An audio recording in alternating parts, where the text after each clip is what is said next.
So, Freunde, und damit ein herzliches Willkommen zur heutigen Präsentation von PlayStation. Heute soll die PlayStation 5 vorgestellt werden. Wenn der Ton zu laut ist von dem Soundtrack, dann sagt mir das auf jeden Fall. Ja. So, die Präsentation geht 17 Uhr los. Ja, wir haben hier einen Link, da können wir dann draufklicken. Ja. Natürlich geht es noch nicht los. Wir können uns aber diesbezüglich schon ein bisschen darüber unterhalten. Ja, was habt ihr für Vorstellungen? Was erwartet ihr? Ja, oder was erwartet ihr nicht? Ja, das ist ganz euch überlassen, was die Unterhaltung angeht. Ja, ich bin auf jeden Fall etwas aufgeregt, bin auf jeden Fall etwas gespannt, wie die Präsentation sein wird. Ich hoffe, das wird alles gut funktionieren mit dem Stream und sowas. Die streamt das nämlich live, soweit ich weiß. Ja.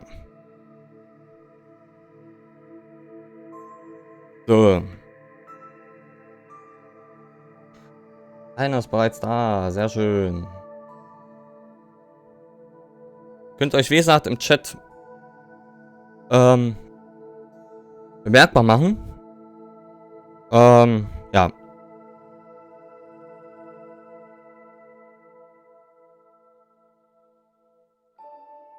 So. Ich stelle mal einen Timer ein hier. Das wäre vielleicht mal eigentlich ziemlich cool. Moment. Seht ja, dass da bald was losgeht hier. Jetzt haben wir es denn. So. Noch 25 Minuten. Sag mal 24 Minuten. Oh, jetzt habe ich 25 Minuten eingeben. 24 meinte ich. Stelle ich das hier mal noch ein hier. Ich weiß gar nicht jetzt, was das hier drin steht.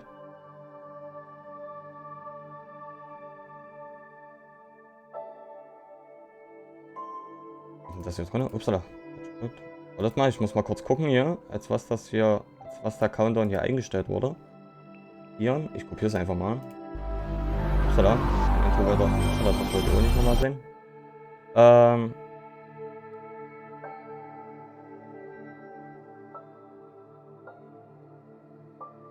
Füge ich denn hier was ein? Wenn ich hier irgendwas mache hier. Einfügen, Duplikat. Ah, ja. Gut. Na, jetzt ist es natürlich schon rum hier. Machen wir 23 Minuten draus. So.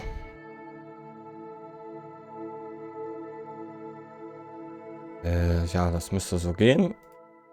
Jetzt müsste es eigentlich angezeigt werden. Ja, sehr schön. Gut, oben links seht ihr ja dann den Timer. Pause machen wir erstmal wieder auf hier. Sieht man den Timer noch? Ja, okay. So.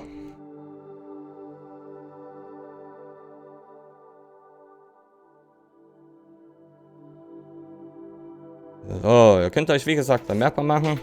Mahlzeit. Wie ist das Sound so? Ist die Hintergrundmusik in Ordnung oder ist die noch zu laut?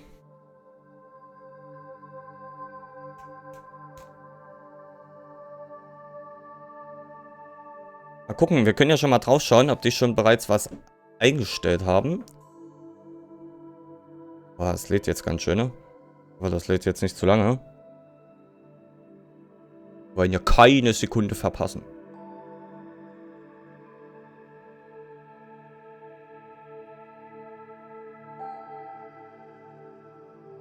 Ist in Ordnung, sehr schön. Lädt das hier permanent? Ah, jetzt. Ja, jetzt kommt was.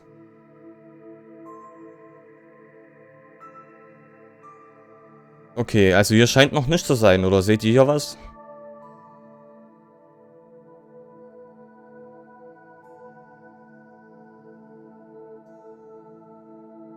Hm.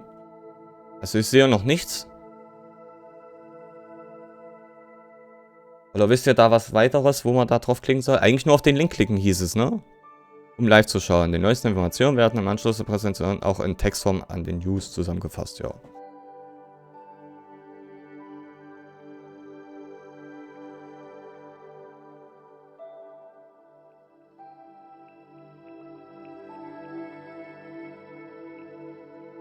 Ich war da gespannt auf was Bestimmtes, wenn du dir vorstellen kannst, was ich meine. Achso. Er ist noch im Wahrsohn. So, 3 Leute bei auf YouTube, einer auf Twitch. Sehr schön. Wie gesagt, ihr könnt euch im Chat bemerkbar machen. Was erwartet ihr, Leute? Was erwartet ihr von der PlayStation 5? Oder was erwartet ihr, was vorgestellt wird? Ja, mal so gefragt. Oder inwiefern direkt was vorgestellt wird. Es heißt ja, es wird das Innenleben sozusagen vorgestellt. Da ist er ja. Daniel, schön, dass du einschaltest.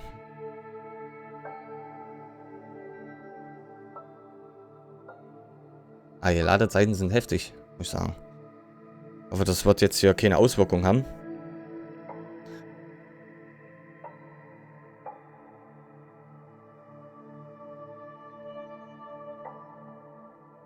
Der Controller wird auch keinen großen Unterschied machen zu dem PS4-Controller. Das kann ich dir schon mal sagen. Das wurde auch schon gesagt. Er soll sich optisch nicht viel nehmen zu dem PS4-Controller. Akan, moin, schön, dass du einschaltest. Bist du denn auch schon gespannt, was so Schönes gezeigt wird?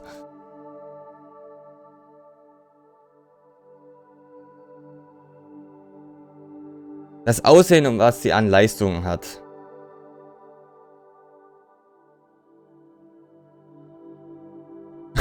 Na, noch Corona-frei. Heute möchte ich bitte kein Corona-Thema, wenn das in Ordnung ist. Das wäre sehr toll, weil das Thema Corona geht mir nämlich langsam echt auf die Nerven. Wuchsen, servus, schön, dass du auch einschaltest. Ich denke mal, die werden so 10 Minuten oder sowas vorher, werden die wahrscheinlich irgendwas einschalten, ja. Webseite ist nicht erreichbar, ja, nee, ist klar, du mich auch. Fängt schon sehr gut an hier.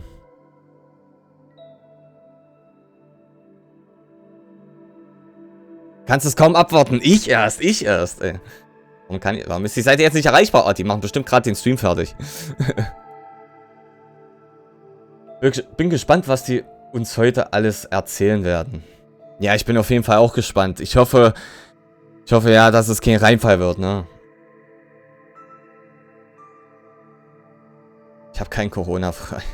Krank geschrieben. Ey, was ist denn jetzt los hier? Keine Verbindung zu der Seite. Was ist denn hier kaputt? Wartet mal, ich gucke mal kurz hier. Nicht, dass ich hier mein Chrome auf Netzwerkeinstellungen schlecht eingestellt habe. Dann natürlich nicht schön.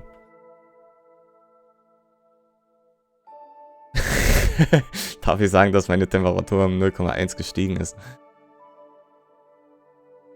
Keine Verbindung verfügbar. Wie? Jetzt fühle ich mich hier gerade verarscht. Was ist denn hier los? Will mich hier alles hier gerade ein bisschen verarschen? LAN-Manager funktioniert nicht. Ey, wenn ihr jetzt ja gerade alles zusammenkracht, wäre echt uncool. Warte mal, ich guck mal, ob hier irgendwas halbwegs noch funktioniert, ja? Ja, okay, es funktioniert gut. Im Internet liegt's nicht. Da muss ich, glaube ich, mal meinen Manager aktualisieren.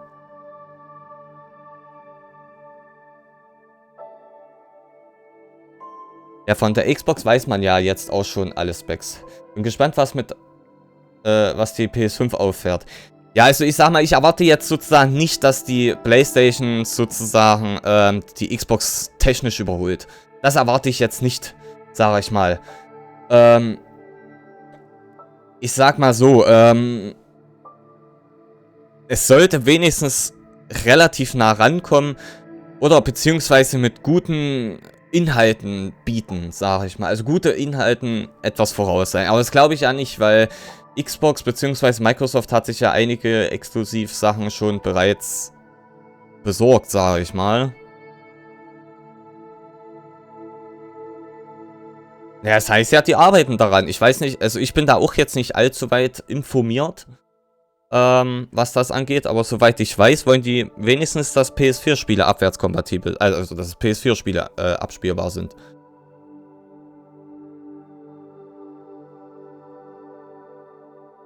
Noch eine Viertelstunde, ey, das zieht sich gerade. Das zieht sich wie Sau, Leute. Kann das sein? Gerade eben ist noch, weil ich alles vorbereitet habe, die Zeit geflogen wie nichts, ja. Ich war so regelrecht im Zeitdruck, sage ich mal. Ja. Ja, das wünsche ich mir auch, aber das wird nicht umsetzbar sein. Das kann ich dir schon mal sagen. Weil dann würde PS Now zum Beispiel keinen Sinn mehr machen. Ja. Was das angeht. Es gab zwar mal Gerüchte, dass sie das machen wollten. Ja. So ist es nicht. Aber das waren, glaube ich, auch nur Gerüchte. Weil das kann ich mir nicht vorstellen. Weil, wie gesagt, dann würde PS Now wieder keinen Sinn machen. Oder keinen Sinn mehr machen. Ja. Was das angeht. Was, die können die Spiele ja reinpacken in PS Now. Ja, das können die auch machen. Also das haben die, ich denke, das haben die so oder so vor. Die füllen das ja immer wieder nach und passen das an und sowas. Was mich aber halt ärgert, ist halt dieser Streaming-Dienst, weißt du? Das nervt mich halt ein bisschen. Ich möchte die Spiele gerne auf die Platte haben und nicht über einen Streaming-Dienst spielen wollen. Weil das ist, würde mich schon ein bisschen arg abnerven.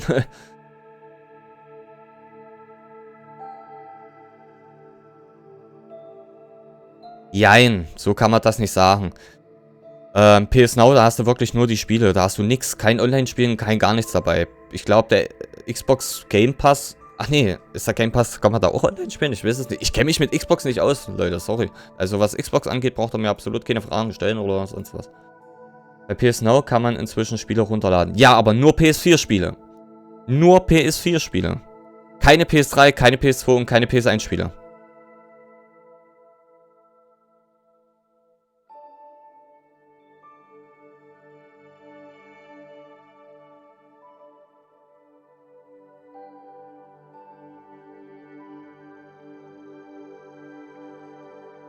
Mensch, wann zeigen die das hier mal an?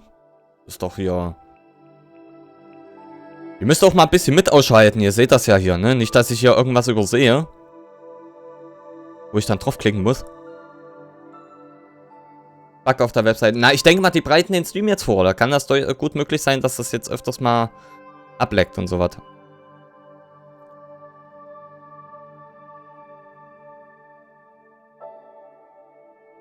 Need for Speed King. Hi, sorry, deine Nachricht ist gerade ein bisschen untergegangen. Schön, dass auch du einschaltest. Ich gucke nochmal ein bisschen weiter drüber. Nicht, dass ich hier auch noch eine Nachricht übersehen habe. Nö.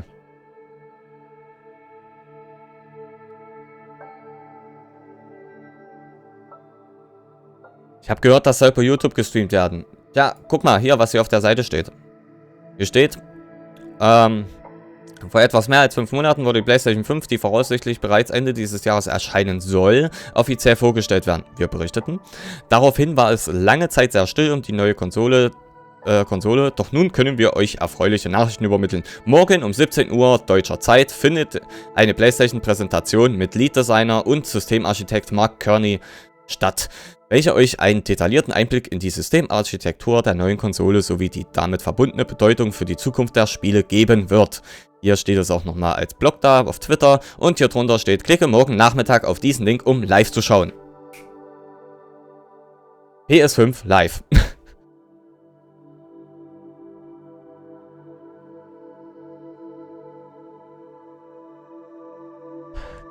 Ich werde vielleicht auch mal auf, warte mal, ich werde auch mal bei YouTube noch ausschalten. Ich glaube, ich habe das hier mit drin, ne? Inside PlayStation habe ich, glaube ich, da. Hier, genau.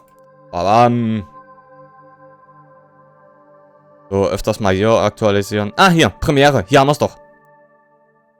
Premiere. Zack. 17 Uhr. Nimm mal das hier. Ich kann das noch nicht mal größer machen.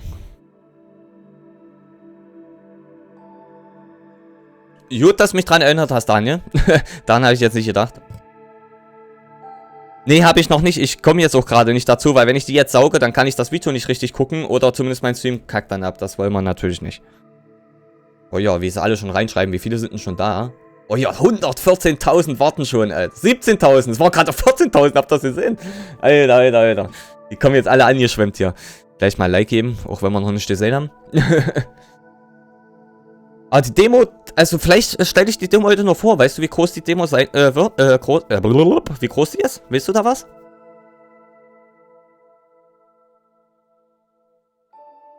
Wenn die nicht allzu groß ist, dann sauge ich die heute noch und gucke, dass ich heute noch einen Stream mache. Ja, wie die alle texten hier. In 11 Minuten.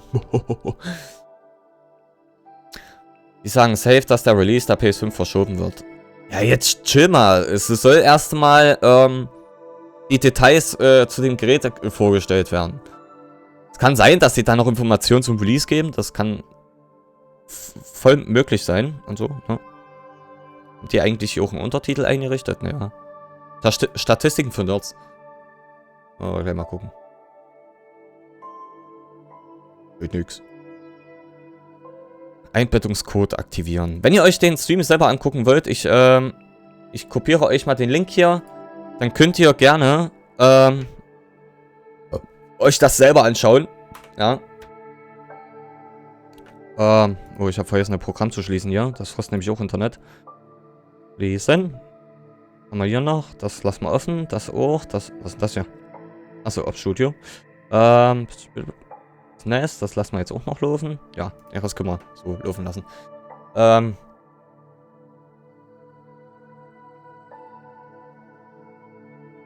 Wenn man Konsole auf Neuseeland stellt, hat man heute schon die Demo. Ja, das so herablassen muss ich mich, was das jetzt angeht, nicht. Ich warte einfach, bis der offizielle Release ist. Ich kann mir kaum vorstellen, dass die nur was zum Release sagen. Da müssen Details kommen. Er steht ja auch hier drin. Guck mal, hier steht es auch auf Englisch. Provides a deep dive into PS5 System Architektur. Ja. Ja, oben links hier. Ja, da oben. Da oben steht's. Ja. 10 Minuten sogar noch.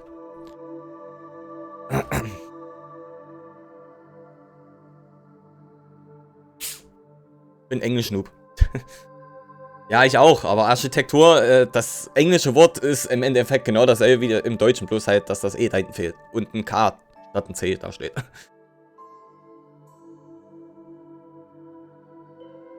Die schreiben mir aber auch schon rein. 2011 Release, 2011 Release. Hier, wartet. Wo stand's gerade? Hier.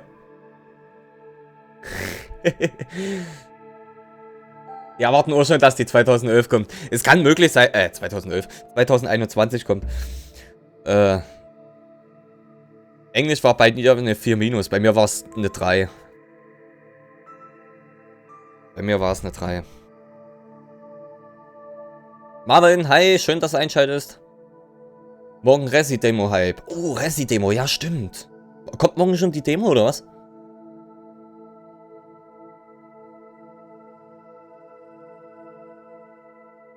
Nein, nicht 2011, 2021. Oh, guck mal, jetzt sind schon 175.000, die erwarten. Das seht ihr gerade nicht, weil die Textbox da weg ist.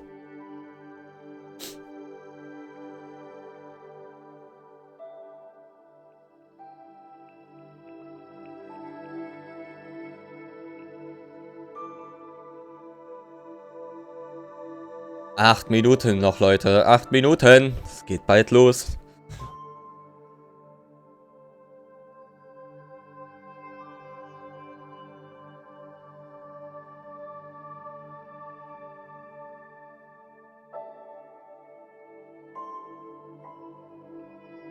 Demo-Reise stellt die auf Neuseeland und du hast die, glaube ich, heute. Oh, du mit deinem Neuseeland. Ich warte einfach, bis er im Deutschen vorhanden ist.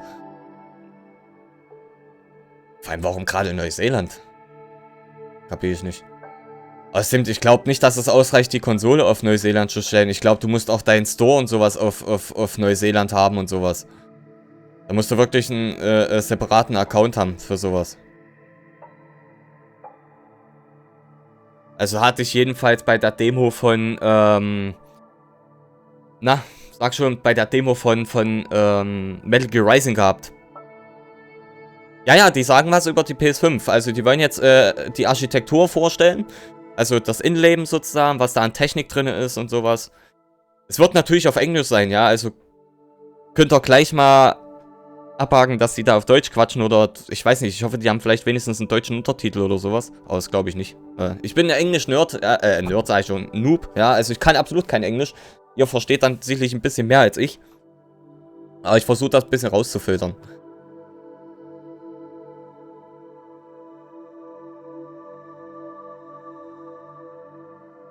Ja, Daniel, ich glaube, er meinte einfach nur, ob die was direkt jetzt über die PlayStation sagen oder ob es vielleicht ums Release geht oder sonst was. Ich glaube, so war das gemeint. Er wollte halt einfach direkt wissen, um was es genau geht.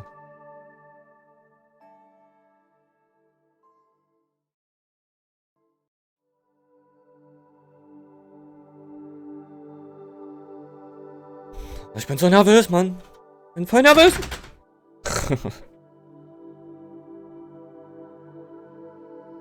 War Spaß. War Spaß. Ja, weiß ich doch.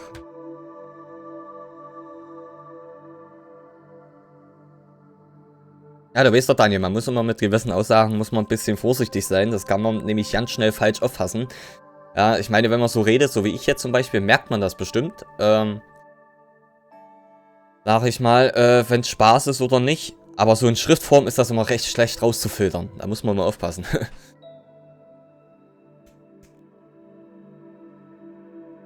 Ach, Leute. Schön, Leute, dass ihr einschaltet. Ihr könnt gerne mitchatten. Oder ihr guckt halt direkt rein, wenn ihr wollt. Link schicke ich euch hier nochmal. Sonnenarmer Uzumaki. Schön, dass du einschaltest. Ja, wie gesagt, wenn ihr es euch nicht direkt bei mir angucken wollt, ihr könnt es euch auch direkt angucken. Mir ist das persönlich egal. Ja. Ich will halt nur mit euch gern zusammen anschauen. Ja. Ich will nur die Konsole sehen, mehr nicht. Ja, wie gesagt, mir ist es eigentlich wichtig, dass er wenigstens halbwegs mithält. Also so gut wie möglich mithält zur Xbox. Was natürlich eine Überraschung wäre, wenn die Xbox technisch überholt. Also das wäre natürlich eine echte Überraschung. Achso, jetzt gibt's ja, stimmt, Flori, jetzt gibt's ja schon digitalen Coronavirus. Die stellen jetzt den digitalen PlayStation 5 Coronavirus vor.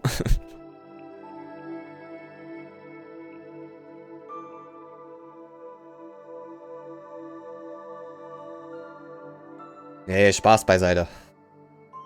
Geht gleich los, Leute. Es geht gleich los.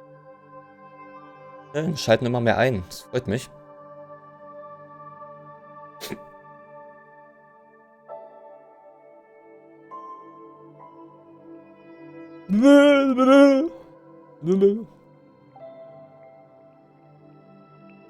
Ja, darüber kann man sich nur lustig machen. Na, über Corona machen wir uns nicht lustig. Wir machen uns nur über Corona lustig. Es warten schon 209.000. Alter, der Stream wird gesprengt, sag ich dir. 4 Minuten noch. Dass man nicht schon ein Vollbild machen kann hier.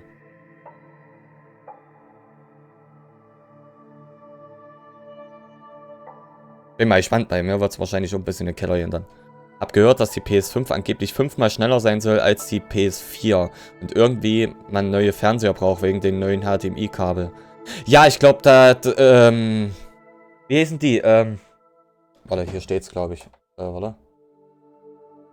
Displayport, genau. Ich glaube, du meinst das Displayport, ne?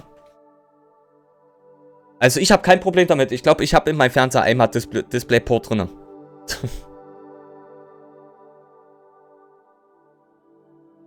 Ich hoffe es jedenfalls. Das wäre echt scheiße, wenn nicht, sonst muss ich mir einen Konverter holen.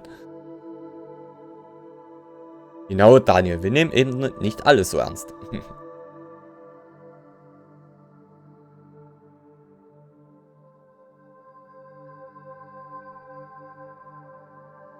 Displayport, ja, das konnte ich mir schon denken, dass man da wahrscheinlich Displayport braucht. Ich habe ja Monitor mit Displayport, also mich soll es nicht stören. Ja, dass die PS 5-mal schneller sein soll als PS4, sollte eigentlich schon logisch sein, denke ich. Weil das wäre blöd, wenn es auf jeden Fall 5-mal langsamer wäre oder genauso schnell. Ich hoffe nur, dass die richtige SSD-Festplatten diesmal einbauen und sowas. Und nicht hier irgendwelchen HDD-Mist. Am besten vielleicht noch eine Möglichkeit, eine M2 einbauen zu können. Das wäre vielleicht richtig geil. Da würde ich mich richtig freuen drüber.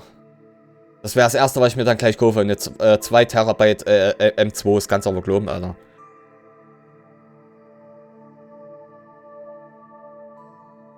Oh, das glaube ich nicht. Ich denke mal, die lassen das bei den schnellstmöglichen 2,5er Zoll SSD-Festplatten. Gehe ich mal von aus. Noch 2 Minutes.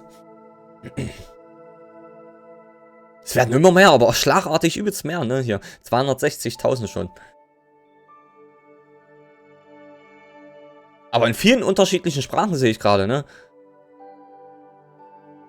Hauptsächlich Englisch. Logisch, ne? Sind aber auch andere Sprachen dabei. Ah, schon wieder eine andere Sprache hier. Ja, ja. Wie lange rauchst du eigentlich schon? Meinst du jetzt gerade die Zigarette oder allgemein im Leben schon? Allgemein im Leben? Wie alt bin ich jetzt? 26? Über 10 Jahre. 12 Jahre sogar schon. Ja.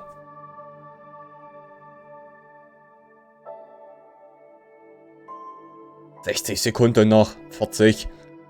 39. 38. 37. 36. 35. 34. 33. 32. Auf Twitch ist das Stream von Sony auch. Na, ist ja logisch. Die machen auch so Multi-Streaming. Auf Twitch gucke ich jetzt nicht. Hier, wenn ich aber auf Twitch gucke, muss ich immer über Quelle gucken. Da brauche ich die volle Download-Leistung. Ja, hier brauche ich das nicht. Hier kann ich ein bisschen runterdrehen, falls das in meinem Stream ein bisschen in den Keller ziehen sollte. Moment. Mal das hier jetzt gleich schließen hier. Upp. Und dann machen wir mal hier weg. Geht los! Nein, noch nicht. 1 Minute noch. Hier haben wir noch einen Timer. Können wir uns noch anschauen. 19, 18, 17, 16, 15, 14, 13, 12, 11, 10, 9, 8, 7, 6, 5, 4, 3, 2, 1. Ey, Beschiss hier, war mir das noch nicht los? Ich fühle mich betrogen. Frohes Neues, Kappa! Was sagst du eigentlich über Corona? Heute spreche ich nicht über Corona. Sorry, Marvin, aber heute spreche ich nicht darüber. Oh, jetzt geht's los. So, ich drehe mal gleich mal ein bisschen runter, ja?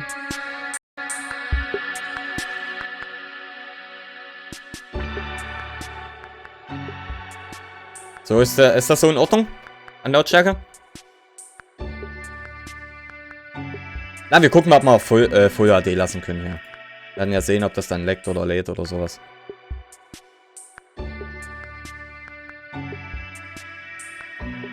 Buh, Tina hat's kaputt gemacht. Ey, hallo, es war 17 Uhr. Ich kann nicht dafür, dass das noch nicht gestartet war.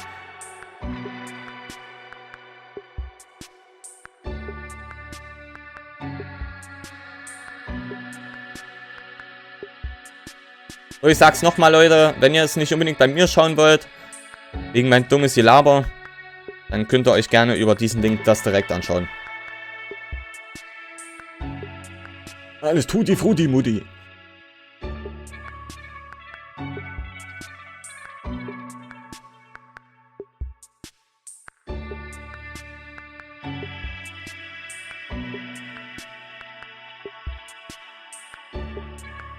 Die Übersetzung ist gern willkommen. Haha, sehr witzig. Englisch Auto. Wartet mal, ich kann ja noch mal gucken, hier, ob man gucken kann. Ah, es ist nur Englisch, schade. War klar. Ne, dann machen wir Untertitel aus.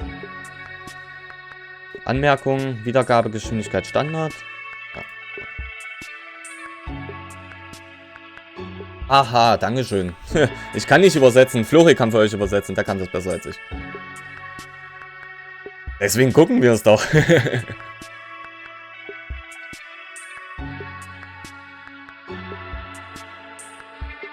10, 9, 8, 7, 6, 5, 4, 3, 2, 1. Hi. Unfortunately, we had to cancel the talk that we had planned for GDC. But we do have some super exciting news about PS5. And who better to bring that to you than the one and only Mark Cerny. Without further ado, over to you, Mark. Thank you, Jim. There will be lots of chances later on this year to look at the PlayStation 5 games. Today, I want to talk a bit about our goals for the PlayStation 5 hardware and how they influenced the development of the console. I think you all know I'm a big believer in console generations. Ah, die Once PlayStation every 1, 5 or wo 6 or 7 years, a console arrives with substantially new capabilities. There's a lot of learning by the game developers, hopefully not too overwhelming, and soon there's games that could never have been created before. Now, it used to be that as a console designer, you'd somehow intuit what would be the best set of capabilities for the new console, and then build Ja, it jetzt in quatschen die halt complete wieder secrecy. über For the der Vergangenheit PlayStation hier. consoles, that period lasted through PlayStation 3, a powerful and groundbreaking console, but also one that caused quite a lot of heartache, as it was initially difficult to develop games for. So, starting with PlayStation 4, we've taken a different approach, roughly centered around 3 principles. The first of these is listening to the developers, which is to say that a lot of what we put into a console derives directly from the needs and aspirations of the game creators. We definitely do have some ideas of our own, but at the core of our philosophy for designing consoles is that game players are here for the fantastic games, which is to say that game creators matter. Anything we can do to make life easier for the game creators or help them realize their dreams, we will do. So, about once every 2 Ich weiß nicht, was years, das Wort was heißt. Das müsstest du mir mal übersetzen. Developers and publishers sit down and discuss how they're doing with the current consoles and what they'd like to Bin immer, see. wie gesagt, ich bin der Englisch. This requires weeks on the road, as reaching the bulk of the game creators involves talking to well over 100 people at something like 24 publishers and developers. And it is incredibly valuable. By the way, the feature most requested by the developers, that was an SSD. Which we were very happy to put in the hardware, but a lot of problem solving was required. I'll be doing a deep dive on the SSD and surrounding systems later on in this talk. It's also key to make a generational leap while keeping the console sufficiently familiar to game developers. Balance, Evolution, Revolution, okay. Evolution and revolution. Now, with PlayStation 1, 2, and 3, the target was a revolution each time with a brand new feature set. That was great in many ways, but time for the developers to get up and running got longer with each console. In the past, I've called this Das sind die Mitarbeiter, Daniel. Here's what I had for those 3 consoles. To be clear, I'm not talking about time to make a game. Developers will be ambitious, and it may take them 6 years or so to realize their vision. What I'm talking about is that dead time before graphics and other aspects of game development are up and running, and trying to minimize that. On the other hand, if we're trying to reduce that dead time to 0, that means the hardware architecture can't change at all. We're handcuffed. We need to judge for each feature what value it adds and whether it's worth the increase in developer time needed to support it. So with PlayStation 4, we were able to strike a pretty good balance between performance and familiarity. We got required learning back to PlayStation 1 levels. With PS5, the GPU was definitely the area we felt the most tension between adding new features and keeping a familiar programming model. Ultimately, I think we've ended up with something under a month of getting up to speed. That feels like we're striking about the right balance. I'll go into a bit more detail later today about our philosophy with the GPU and the specific feature set that resulted from it. Was hat man den Eindruck, dass der nicht ohne die erwähnt? Was? As the hardware team, to find new dreams, by which I mean something other than CPU performance, GPU performance, and the amount of RAM. The increase in graphics performance over the past 2 decades has been astonishing, but there are other areas in which we can innovate and provide significant value to the game creators, and through them, the players. That's why the SSD was very much on our list of directions to explore, regardless of what came out of the conversations with game developers and publishers. Ach, also doch nur Standard SSD. The biggest feature in this category is the custom engine for audio. That's today's final topic. The push for vastly improved audio, and in particular 3D audio, isn't something that came out of the developer meetings. It's much more the case that we had a dream of what might be possible 5 years from now, and then worked out a number of steps we could take to set us on that path. So here again are the 3 principles, the first being enabling the desires of developers to drive the hardware design. To me, the SSD really is the key to the next generation. It's a game changer. And it was the #1 ask from developers for PlayStation 5. As in, we know it's probably impossible, but can you put an SSD in it? That was a discussion we were also having internally. It was clear that the presence of a hard drive in every PlayStation 4 Ach so, das erwähnt er wahrscheinlich nicht ohne Grund. Kann möglich sein, ja. That would simply have been impossible at Blu-ray disc speeds were now possible. At the same time, though, in 2015 and 2016, when we were having these conversations, developers were already banging up against the limits of the hard drive. And a lot of developer time was being spent designing around slow load speeds. I want to focus Ja, weniger on just Ladezeiten, ja, one okay. number here, which is how long it takes to load a gigabyte of data from a hard drive. The difficulty being that hard drives are Ach, not der redet jetzt über die fast nor Geschwindigkeit. flexible. Ja. If all your data is in one block, which is frankly not very likely, you can load 50 to 100 megabytes a second, depending on where the data is located on the hard drive. Let's assume it's on the outer edge, which means loading a gigabyte. Das ist jetzt die HDD-Specs, wie gesagt, von der PS4 gerade aktuell. Ne? Ja, ich habe einen Untertitel angemacht, damit weil ich verstehe den manchmal recht schlecht. We support zlib decompression on PlayStation 4 that gets you something like 50% more data on the disk and 50% higher effective read speed.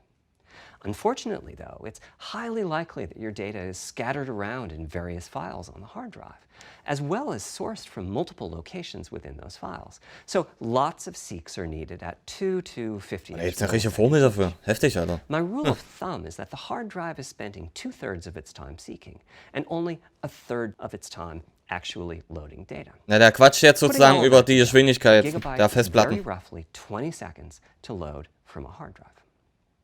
Now, a gigabyte is not much data. Games are using 5 or 6 gigabytes of RAM on PlayStation 4, so boot times and load times can get pretty grim. Or to put that differently, as a player, you wait for the game to boot, wait for the game to load, wait for the level to reload every time you die, and you wait for what is euphemistically called fast travel. And all of that leads to the dream. What if we could have not just an SSD, but a blindingly fast SSD? 5 Gigabyte die Sekunden, Alter. Oh.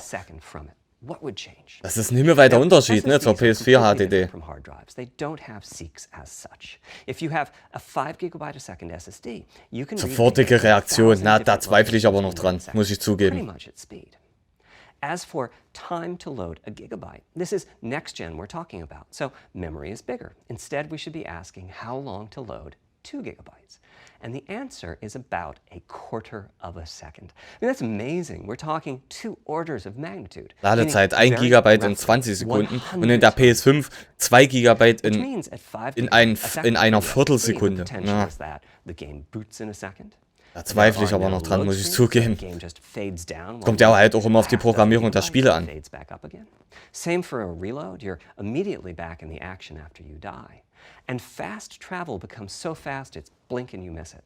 As game creators, we go from trying to distract the player from how long fast travel is taking, like those Spider-Man subway rides, to being so Ja, nehmen wir das beste Beispiel Spider-Man, das war ja klar. Pretty cool, right? But for me, this is not the primary reason to change from a hard drive to an SSD. The primary reason for an ultra-fast SSD is that it gives the game designer freedom. Or to put that differently, with a hard drive, the 20 seconds that it takes to load a gigabyte can sabotage the game that the developer is trying to create. I think almost all of us in the room have experienced this, maybe in different ways. Say we're making an adventure game and we have 2 rich environments where we each want enough textures and models to fill memory, which you can do as long as you have a long staircase or elevator ride or a windy corridor where you can ditch the old assets and then take 30 seconds or so to load the new assets. So, der erklärt jetzt sozusagen, bis die neuen Areale geladen werden. Ja, okay.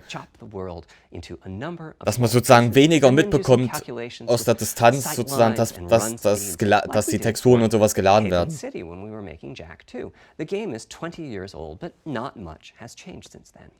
All those twisty passages are there for a reason. Check 2, ist das nicht nur ein Remaster wird oder so?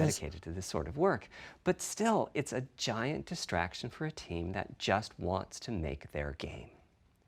So when I talked about the dream of an SSD, part of the reason for that 5 gigabyte a second target was to eliminate loads, but also part of the reason for that target was streaming. As in, what if the SSD is so fast that as the player is turning around, It's possible to load textures for everything behind the player in that split second.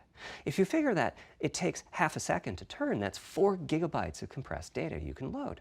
That sounds about right. Ach so, wenn ich das jetzt richtig verstehe, alles was nur im Blickfeld ist, das wird vollständig angezeigt und alles was nicht im Blickfeld ist, wird dann sozusagen reduziert und komprimiert. Das, was du halt nicht siehst, wenn ich das richtig verstehe. And the streaming gets faster. But there's a downside too, which is that frequently used data is included in many ja, genau. Du hast es besser erklärt als ich gerade. Genau. Das müssen sie ja in dem Falle dann nicht mehr, denke ich mal. Ne? Ja. Habe ich doch richtig verstanden, gut. Mein Englisch ist scheiße, aber das klappt dann doch. Like mailboxes or news racks are on the hard drive 400 times. What I'm describing here are things that cramp a creative director's style. Either level design gets a little bit boring in places, or the data is duplicated so many times that it no longer fits on the Blu-ray disc. And you end up with hard limits. Ja, das soll doch irgendwie die Matrix darstellen, dass wir angeblich auch nur in der Matrix leben oder sowas. Keine Ahnung. Irgendwie sowas. Ich weiß nicht, ob es er war. Also ich kenne da auch jemanden, wo ich mir sowas angeguckt habe. The PlayStation 4 will sometimes take a long time to install the patch. That's because when just part of a file has been changed, the new data can be downloaded pretty quickly. But before the game boots up, a brand new file has to be constructed that includes the changed portion. Otherwise, every change would add a seek or Nee, nichts mit Verschwörungstheorien. Even so, you can occasionally see this happening on game titles. They start to hitch once they get patched enough. With an SSD, though, ist alles die Wahrheit und nichts als die Wahrheit. No need to make brand new files with the changes incorporated into them, which means no installs as you know them today. There's yet one more benefit, which is that system memory can be used much more efficiently. On PlayStation 4, game data on the hard drive feels very distant and difficult to use.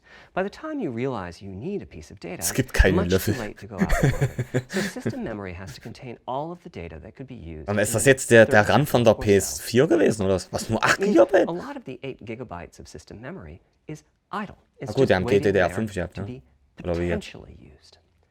On PlayStation 5, though, the SSD Das muss is very close to 16? being Ernsthaft? like RAM. Typically, it's fast enough that when you Gut, das realize ist eine you verdammt need schnelle it, RAM, ne? Die haben you can just load GDDR6. it Ich habe from gerade mal the SSD and DDR4. use it. There's no Das need ist was to have anderes, lots GDDR. of data parked in system memory waiting to potentially be used. A different way of saying that is that most of RAM is working on the game's behalf.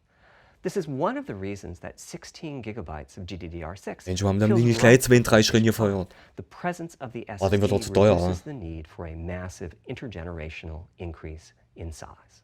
So, back to the dream of the SSD. Here's the set of targets. Boot the game in a second.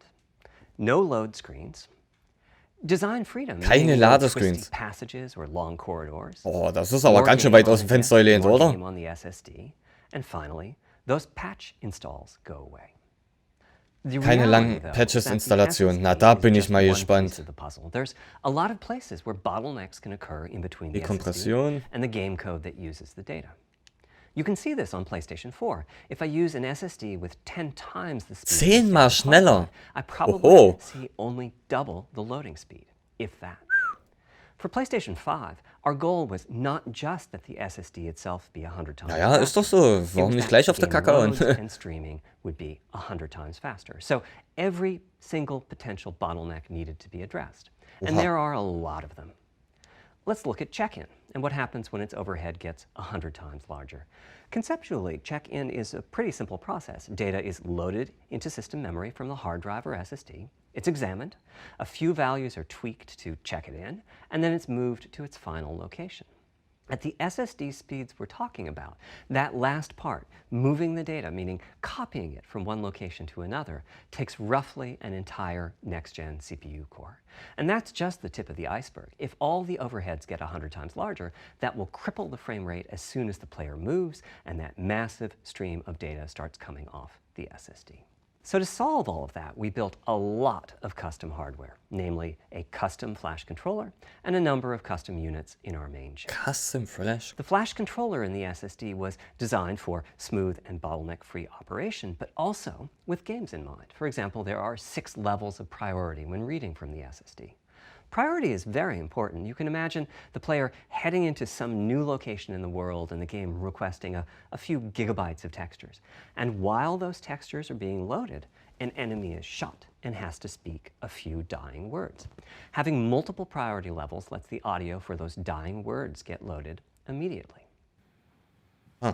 On one side, that flash controller connects to the actual flash dies that supply the storage. To reach our bandwidth target of 5 gigabytes a second, we ended up with a 12-channel interface. 8 channels wouldn't be enough. The resulting bandwidth we've achieved is actually 5.5 gigabytes a second. With a 12-channel interface, the most natural size that emerges for an SSD is 825 gigabytes. The key question for us was, is that enough? I mean, it's tempting to add more, but Flash certainly doesn't come cheap, and we have a responsibility to our gaming audience to be cost-effective with regards to what we put in the console. Ultimately, we resolved this question by looking at the play patterns of a broad range of gamers. We examined the specific games that they were playing over the course of a weekend or a week or a month. Ja, so ähnlich habe ich das, glaube ich, auch verstanden, dass der wirklich sozusagen noch intelligenter das Laden tut und das, was wirklich notwendig ist. Wenn ich das jetzt so richtig verstanden habe und so wie du es halt jetzt auch erklärt hast. Finde ich echt geil eigentlich. While also preparing multiple strategies so that those who want more storage can add it. I'll go through the details in a moment. Back to the Flash controller. On the other side, it connects to our main custom chip via 4 lanes of Gen 4 PCIe. And inside the main custom chip is a pretty Finde ich aber auch nicht schlecht, dedicated to I/O. sag ich mal. Before we talk about what that does, let's talk compression for a moment. PlayStation 4 used zlib as its compression. Weil bei einigen PS4-Spielen ist es ja zum Beispiel manchmal aufgefallen, wenn das echt geladen hat oder Dinge geladen hat, die eigentlich in dem Sinne schon fast unnötig waren. Gerade bei Rennspielen, wo du richtig schnell fährst, auf einer Overvolt oder sowas, bei Need for Speed ist das zum Beispiel auffällig gewesen. 10% better compression, which is pretty big. That means 10% Gut, Need for Speed war ja, das saniert nicht immer das beste programmierte Spiel, aber... Kraken had only been out for a year, but it was already becoming a de facto industry standard. Half of the teams I talked to were either using it or getting ready to evaluate it. So we hustled and built a custom decompressor into the I/O unit, one capable of handling over 5 gigabytes of Kraken format input data a second. After decompression, that typically becomes 8 or 9 gigabytes, but the unit itself is Wie tiefgründig das eigentlich ist, ja, muss man sich mal vorstellen. If the data happen to compress particularly well. By the way, in terms of performance, ich verstehe nicht mal die Hälfte davon, was da angezeigt wird. of our Zen 2 cores. That's what it would take to decompress the Kraken stream with a conventional CPU. There's a lot more in the custom I/O unit, including a dedicated DMA controller. The game can direct exactly where it wants to send the data coming off of the SSD. This equates to another Zen 2 core or 2 in terms of its copy performance. Its primary purpose is to remove check-in as a bottleneck. There's 2 dedicated I/O coprocessors and a large RAM pool. These aren't Zen 2 cores. They're there principally to direct the variety of custom hardware around them. One of the coprocessors is dedicated to SSD I/O. This lets us bypass traditional file I/O and its bottlenecks when reading from the SSD. The other is responsible for memory mapping, which I know doesn't sound like anything related to the SSD, but a lot of developers map and remap memory as part of file I/O, and this too can become a bottleneck. There are coherency engines to assist the coprocessors. Coherency comes up a lot in places. Probably the biggest coherency issue is stale data in the GPU caches. Ach so, so ist es. Flushing all of the GPU caches. Es ist so gut, dass ich dich dabei habe. Ich hätte das jetzt nicht so gerafft. An unattractive option. It could really hurt the GPU performance. Aber ob das wirklich so gut ankommt? Meint ihr? Ich zweifle dran, würde ich sagen. Engines inform the GPU of the overwritten address ranges, and custom scrubbers in several Ach, das ist dein Gedanke. caches do pinpoint evictions of just those address ranges. The best thing is, as a game developer, when you read from the SSD, you don't need to know any of this. You don't even need to know that your data is compressed. You just indicate what data you'd like to read from your original uncompressed file and where you'd like to put it, and the whole process of loading it happens invisibly to you and at very high. Aber wir müssen ja auch zugeben, PlayStation hat ja eigentlich schon fast immer mehr, also prozentual etwas mehr auf Inhalt gegeben. Oder was ist da eure Meinung dazu? a reality. Having said that, ich meine, Leistung, alles gut und schön, ja. Was bringt dir die beste Leistung, wenn du keine guten Inhalte hast, ne? So sehe ich das. Oder, um es mal dumm zu sagen, das bringt dir der stärkste Mann, wenn er zu blöd ist, einen Stein zu heben.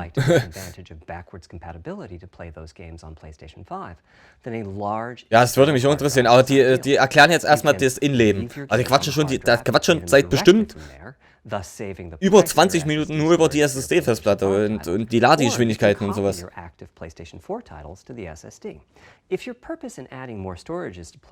Was, erzähl mal, was von Twitch kommt, wie von Twitch kommt. Meinst du das? Ah ja, aber für die Xbox Series X wollen die ja jetzt mehr Exklusivtitel holen. Oder haben sich sogar schon welche gesichert, ich bin mir nicht sicher. Moin, Lenny. They connect through the custom I/O unit, just like our SSD does. So they can take full advantage of the decompression. Meinst du das, Flo? Meinst du mich jetzt? Keine Ahnung, was du meinst jetzt. Here's the catch, though. Wir haben ja ganze Studios gekauft, ja, deswegen. Bin mal gespannt, ob da PlayStation da noch mithalten kann, was Inhalte angeht. Da müssen sie auf jeden Fall was Gutes ausfahren, das ist sicher. When I gave the Wired interview last year, I said that the PlayStation 5 SSD was faster than anything available on PC. At the time, commercial M2 drives used PCIe 3.0, and 4 lanes of that cap out at 3.5 gigabytes a second. In other words, no PCIe 3.0 drive can hit the required Kann das auch. M2 drives with PCIe 4.0 are now out in the market. We're getting our samples and seeing 4 or 5 gigabytes a PCIe 4 hast du das schon. 7 Gigabyte die Sekunde. Ey, das kann doch nicht mal mein Rechner, Alter. Ich habe schon jetzt gute Teile drin. Was, M2? Ey, wenn das erweiterbar wäre. Boah, geil, Alter. And that scheme is pretty nice, but it only has 2 true priority levels. Our drive supports 6. Ende des Monats. Ich musste das verschieben, leider. Boah, M2-Festplatten. Oh, cool. M2 drive's flash controller, and so the M2 drive needs a little extra speed to take care of issues arising from the different approach. That commercial drive also needs to physically fit inside of the bay we created in PlayStation 5 for M2 drives. Unlike internal hard drives, there's unfortunately no geil ist das denn? Ich hab's vorhin noch gesagt, bevor es losging. Es wäre richtig geil, wenn die M2s da einbauen würden. Wenn ich es richtig verstanden habe jetzt. Ja, es kann nur sein, dass ich es falsch verstanden habe. Ich habe ja auch eine M2 in meinem Rechner drin und die ist verdammt fix, sage ich euch, Alter. Drück auf den Startknopf, nicht mal 5 Sekunden ist das Ding hochgefahren. Kann ich später nochmal darauf zurückgreifen, M2-Festplatten. Dann kann ich dir erklären, was das eigentlich ist. Wir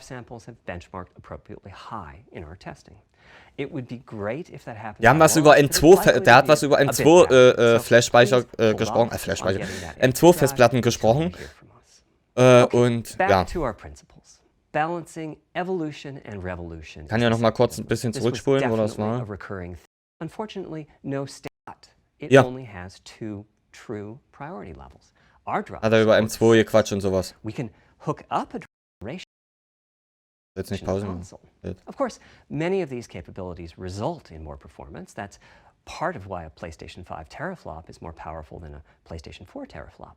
But we aren't just looking for the performance. We also need the ability to do something with the GPU that could not have been done before.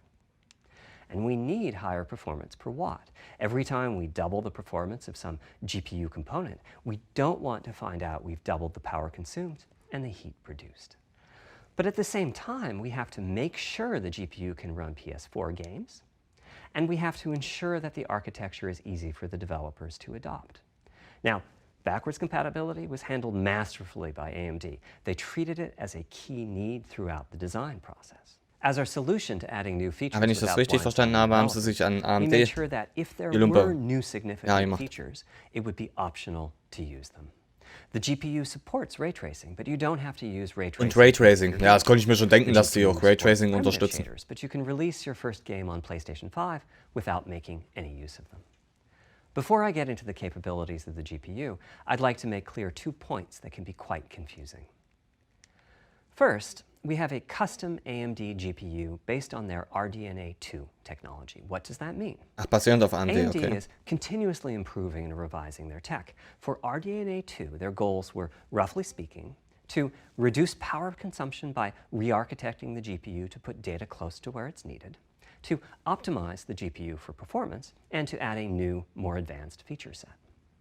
But that feature set is malleable, which is to say that we have our own needs for PlayStation, and that can factor into what the AMD roadmap becomes. So collaboration is born. If we bring concepts to AMD that are felt to be widely useful, then they can be adopted into RDNA 2 and used broadly, including in PC GPUs. Wenn man streng nimmt, spricht nur er über die PS5. Die anderen hören nur zu. Like the GPU cache scrubbers I was talking about, then they end up being just for us. If you see a similar discrete GPU available as a PC card at roughly the same time as we release our console, that means our collaboration with AMD succeeded in producing technology useful in both worlds. It doesn't mean that we as Sony simply incorporated the PC part into our console. This continuous improvement in AMD technology means it's dangerous to rely on teraflops as an absolute indicator of performance, and CU count should be avoided as well. In the case of CPUs, we all understand this. The PlayStation 4 and PlayStation 5 each have 8 CPUs, but we never think that meant the capabilities and performance are equal.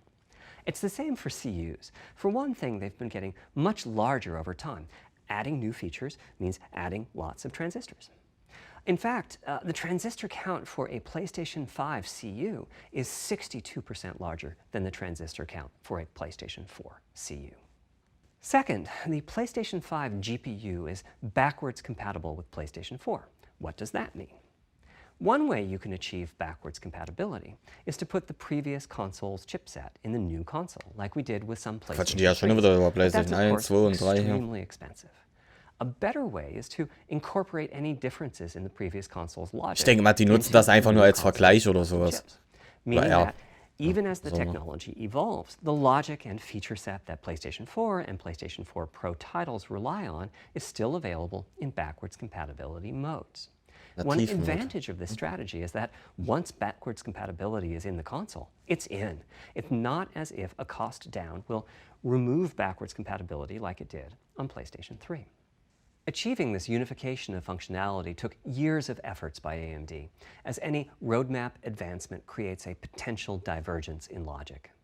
Running PS4 and PS4 titles at boosted frequencies has also added complexity. The boost is truly massive this time around, and some game code just can't handle it. Testing has to be done on a title-by-title basis. Results are excellent, though. We recently took a look at the top 100 PlayStation 4 titles as ranked by playtime, and we're expecting almost all of them to be playable at launch on PlayStation 5. Geil! Also die wollen sozusagen, dass alle PlayStation 4 Spiele spielbar sind, wenn ich das jetzt richtig verstanden habe. Das ist schon mal positiv. Gefällt mir. GPUs have imposed a restriction on game engines. Software handles vertex processing, but for the most part, dedicated hardware is responsible for the triangles and other geometry that the vertices form. That means it's not wäre natürlich noch schön gewesen, wenn PS3, PS2 und PS1 auch dabei gewesen wäre, aber das wäre, glaube ich, ein bisschen zu viel erwartet, glaube ich. PlayStation 5 has a new unit called the Geometry Engine, which brings handling of triangles and other primitives under full programmatic control. As a game developer, you're free to ignore its existence and use the PlayStation 5 GPU as if it were no more capable than the PS4 GPU, or you can use this new intelligence in various ways. Simple usage could be performance optimization, such as removing backfaced or off-screen vertices and triangles. More complex usage involves something called primitive shaders, which allow the game to synthesize geometry on the fly as it's being rendered. It's a brand new capability. Using primitive shaders on PlayStation 5 will allow for a broad variety of techniques, including smoothly varying level of detail, addition of procedural detail to close-up objects, and improvements to particle effects and other visual special effects. Another major new feature of our custom RDNA 2-based GPU is ray tracing, using the same strategy as AMD's upcoming PC GPUs. The CUs contain a new specialized unit called the intersection engine, which can calculate the intersection of rays with boxes and triangles. To use the intersection engine, first you build what is called an acceleration structure. It's data in RAM that contains all of your geometry. There's a specific set of formats you can use. They're variations on the same BVH concept. Then, in your shader program, you use a new instruction that asks the intersection engine to check a ray against the BVH. While the intersection engine is processing the requested ray triangle or ray box intersections, the shaders are free to do other work. Having said that, the ray tracing instruction is pretty memory intensive, so it's a good mix with logic-heavy code. There's of course no need to use ray tracing. PS4 graphics engines will run just fine on PlayStation 5. But it presents an opportunity for those interested. I'm thinking it'll take less than 1 million rays a second to have a big impact on audio. That should be noch enough ist for doch noch audio ja nicht occlusion gesagt. and some reverb Es calculation. wurde doch gesagt, With es a geht bit doch more erstmal of the direkt GPU invested in erstmal ray tracing, vorrangig it should be possible to do um die some very Technik nice in der urban PS5. illumination. Ja? Having said that, Das ist mir adding persönlich jetzt auch ray-traced erstmal ein shadows bisschen and wichtiger als die reflections Optik to a des traditional Gerätes. graphics engine could easily take hundreds of millions of rays a second. Ja, And genau. full ray Wie es tracing Flori could schon take sagt, billions. wartet einfach erstmal How ab. far can we go?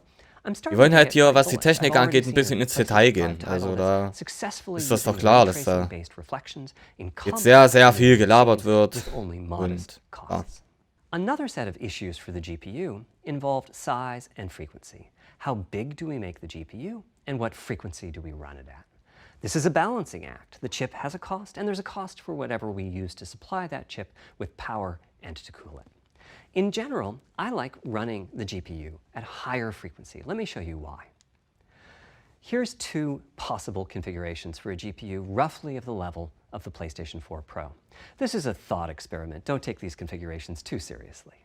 If you just calculate teraflops, you get the same number. But actually, the Ja, auf performance jeden is Fall. noticeably different because teraflops is defined as the computational capability of the vector ALU. That's just one part of the GPU. There are a lot of other units. And those other units all run faster when the GPU frequency is higher. At 33% higher frequency, rasterization goes 33% faster. Processing the command buffer 31%. goes that much faster. The L2 and other caches have that much higher bandwidth, and so on. About the only downside is that system memory is 33% further away in terms of cycles. But the large number of benefits more than counterbalance that. As a friend of mine says, a rising tide lifts all boats. Also, it's easier to fully use 36 CUs in parallel than it is to fully use 48 CUs. When triangles are small, it's much harder to fill all those CUs with useful work. So there's a lot to be said for faster, assuming you can handle the resulting power and heat issues, which frankly, we haven't always done the best job at.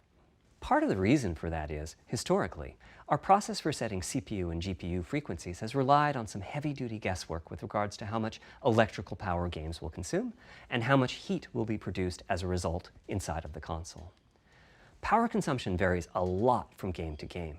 When I play God of War on my PS4 Pro, I know the power consumption is high just by the fan noise.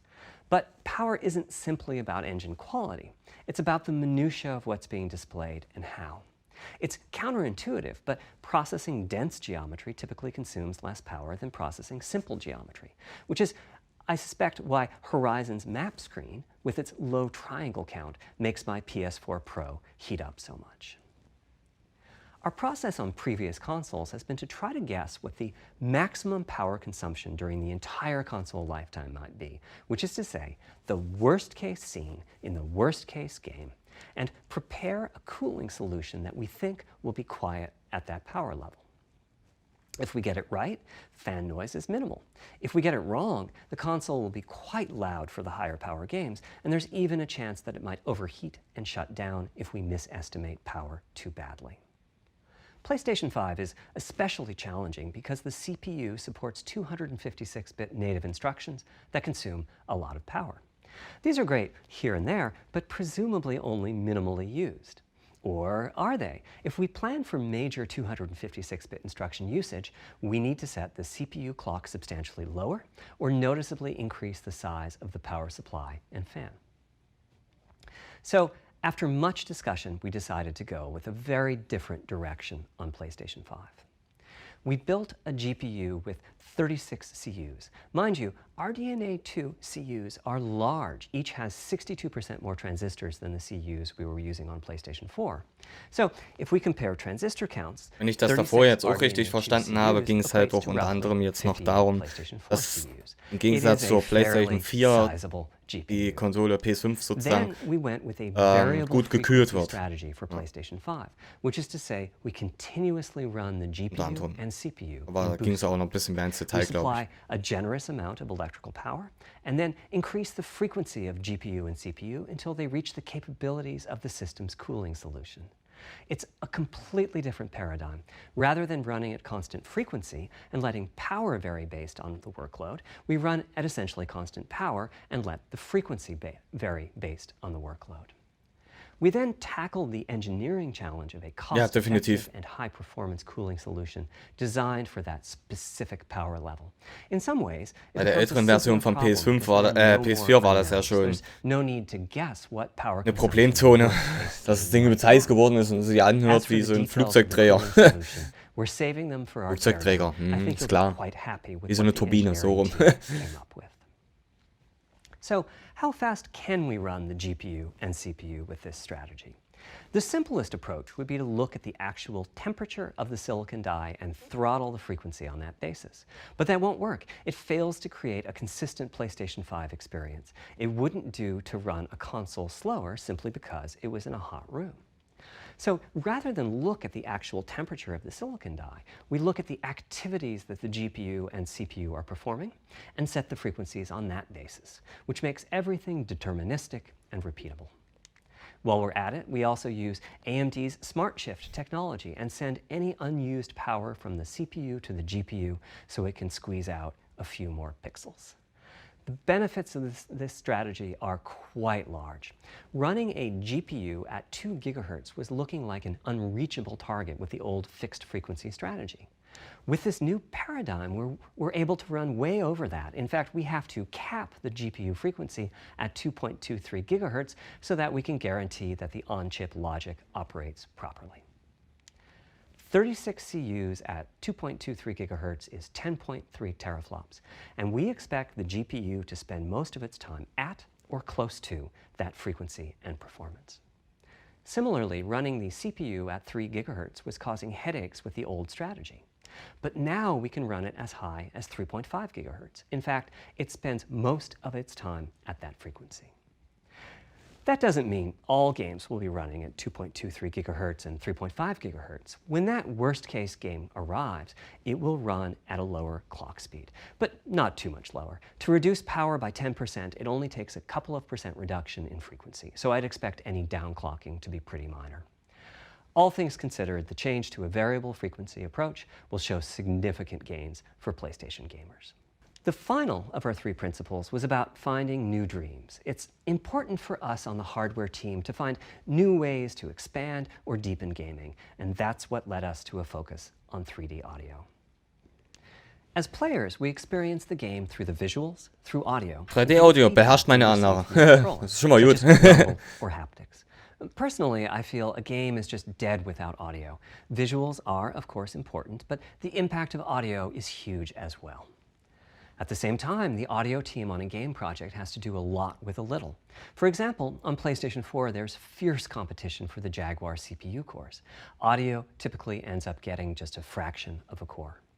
That's not much of a computational resource, particularly when you consider that the visuals run at 30 or 60 frames a second, but audio processing needs to happen at almost 200 times a second. So, it's been tough going making forward progress on audio with PlayStation 4, particularly when PlayStation 3 was such a beast when it came to audio. The SPUs in Cell were almost a perfect device for audio rendering. Simple pipelined algorithms could really take advantage of asynchronous DMA and frequently reached 100% utilization of Ein Aktor, ja, das habe ich auch schon gehört. Ist sie jetzt im deutschen Store schon erhältlich oder Nur wenn man über Neuseeland reingeht. Weil dann lade ich mir das nachher runter und wenn das nicht allzu lange dauert, wird heute auf jeden Fall noch ein Stream davon kommen. Bei mir jedenfalls. Auch schön, danke für die Info nochmal.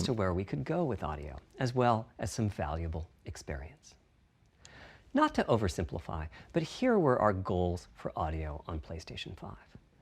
The first goal was great audio for everyone, not just VR users or soundbar owners or headphone users. That meant audio had to be part of the console. It couldn't be a peripheral. The second goal was to support hundreds of sound sources. We didn't want developers to pick and choose what sounds would get 3D effects and which wouldn't. We wanted every sound in the game to have dimensionality. And finally, we wanted to really take on the challenges of presence and locality. Now, when we say presence, we mean the feeling that you're actually there. You've entered the matrix. It's not, of course, something we thought we could perfectly achieve, but the idea was that if we stopped using just a rain sound and instead used lots of 3D audio sources for raindrops hitting the ground at all sorts of locations around you, then at some point your brain would take a leap and you'd begin to have this feeling of real presence inside the virtual world of the game. This has the capacity to affect your appreciation of the game, just like music in a game does. The concept of locality is simpler. It's just your sense of where the audio is coming from. Nee, ich sehe ja nicht. Right of you, behind you, above you. This can immerse you further in the game, and it can das ist definitiv nicht overhyped, das kann ich dir schon mal sagen. Das Spiel ist sehr, sehr gut, auch das Original. Sehr, sehr gut. Ich glaube definitiv nicht, dass es overhyped ist. Ich habe mir auch viel Gameplay schon angeguckt und sowas und es sieht verdammt hammer aus. Story ist sowieso wie im Original sehr, sehr gut. Also ich habe es jetzt nicht im deutschen Store gesehen. Ich denke mal, das ist in Neuseeland noch. Wir zeichen Teil nicht verstanden. Haben jetzt irgendwas Wichtiges? Ach, immer noch 3D-Audio.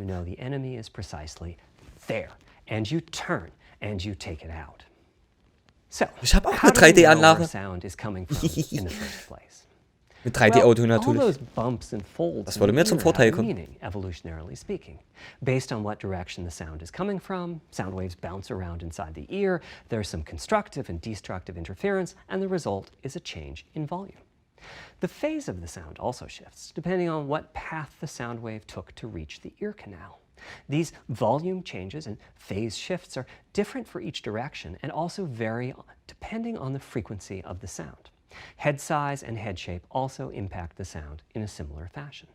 The way that the sound changes, based on direction and frequency, can be encoded in a table called the Head-Related Transfer Function, or HRTF. Here's part of one. The vertical axis is the frequency. Krass, das ins Detail geht, ne? So. Direction, front, back, left, right, and the color gives the degree Jeder Millimeter. of attenuation of the sound at that frequency. The HRTF is as unique to an individual as a fingerprint is. In fact, you're looking at mine right now. Here's how we measure an HRTF. We've taken hundreds of people through this process. We put a microphone in the subject's left and right ear canals, and then sit the subject down in the middle of an array of 22 speakers. We then play an audio sweep from each speaker as we rotate the subject. In the course of 10 or 20 minutes, we're able to sample the HRTF at over 1,000 locations. Using an HRTF when rendering audio creates unparalleled quality, but it's computationally expensive. The simplest way Akkumulator, das erinnert mich an Command & Conquer. Appears if it's coming from one of those 1,000 locations we sample.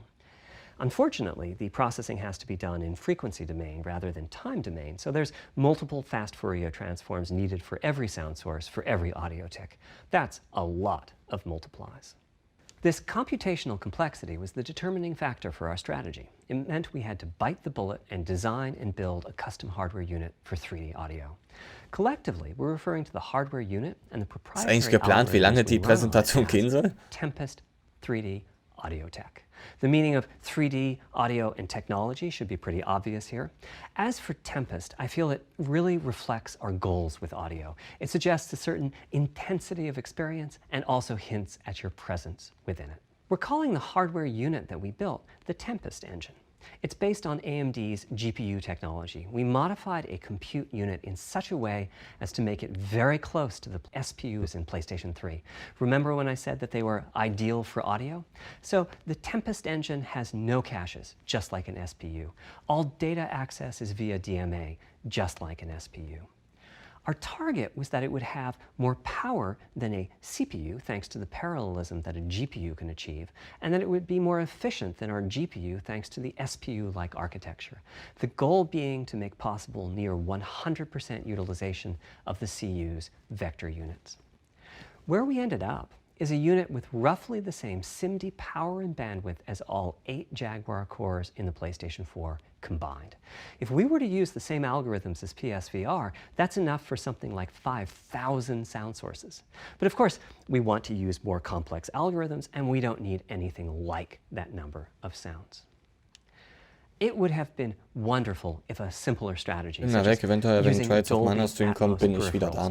Jo. Wenn du bei mir noch nicht im Discord-Channel bist, da kommen die meisten Informationen, als heute noch ein Stream kommen sollte. Er hat mich nach dem Stream hier mal erkundigen, dass heute schon irgendwie erreichbar ist. Und dann gebe ich Informationen, ob heute noch ein Stream kommt oder nicht. Link ist in der Videobeschreibung.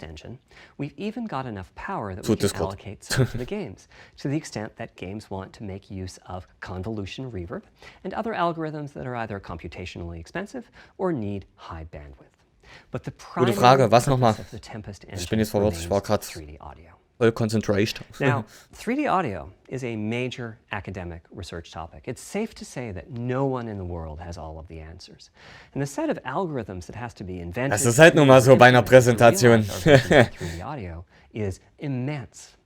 For example, use of HRTFs in games is quite complex. Es geht schon ein Before, bisschen. I talked about making a sound source appear as if Er hat auch schon müde, glaub ja. from one of those 1,000 HRTF Müde. sample Sehr locations. anstrengend. But for high-quality 3D game Ja, audio, das ist voll- we have to handle other possibilities. The sound Ist das source so- might not be at one of the 1,000 HRTF sample locations, so we have to blend the HRTF data from the closest locations. Da redet jetzt sozusagen hauptsächlich erstmal über die Audio. Which needs Ja. very special handling as that blend keeps changing, and that can cause phase artifacts in the resulting audio.